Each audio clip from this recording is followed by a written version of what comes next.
you're on a weight loss journey and you don't want to give up McDonald's, let me show you what to order. This whole meal is 570 calories and 31 grams of protein. Starting with a McDouble. There's just something about a McDouble.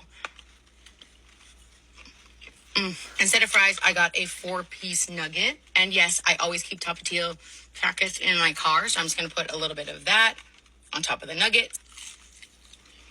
And a Diet Dr. Pepper. I'm a doctor of internal medicine and pediatrics and super passionate about health, fitness, and weight loss, so let's chat about it. You should never eat McDonald's if you are on a fat loss phase, or that's what a lot of people will say, or they'll say you should just never eat McDonald's in general, and I don't really think that's the case, so let me explain. I'm gonna compare that meal that she had just showed us to some of my favorite meals at some popular restaurants, and some new restaurants to me. So one would be Sweet Greens, and the other would be Cava. Here's the delicious Harvest Bowl from Sweet Greens. You can see that it's over 700 calories, has over 41 grams of fat, still has 38 grams of protein, which is great, and then has 63 grams of carbs. Here are some of the bowls from Cava. I personally love everything from Cava, but you can see as well that majority of them, the calories are quite a bit higher, the fat is quite a bit higher, and the protein is about the same. Another thing to mention would be that the prices at Cava and Sweet Greens are probably double than that meal at McDonald's. Now, before we finish the conversation, I have to point out that Cava and Sweet Greens are primarily whole foods, and you get quite a bit more volume for the amount of calories in those meals. And so with that being said, you may stay full longer with those meals than what you will with the meal from McDonald's. But if you're someone that can only have, 1,500 calories per day and you're eating 800 calories on that one salad from Sweet Greens, that uses up a lot of your calories in a day. So to summarize this, McDonald's can be utilized even if you are on a fat loss phase, and you can choose options that are higher in protein and less calories. And just because something is marketed to be healthier, it does not necessarily mean it is better for weight loss. If you're eating Sweet Greens or Cava multiple times a week or multiple times a day, even as I know some people do, your calories may be much higher than you'd expect from a healthy food option. Anyway, I do not eat Sweet Greens, Cava, or McDonald's very often. I eat primarily food from my house, but if I had to choose, I would probably be going with Cava, even though it's a little more expensive and higher calories. It's just so good. But back in the day, I destroyed some McDonald's. Not sure if you guys would remember or know what this is, but my favorite was the McGangbang.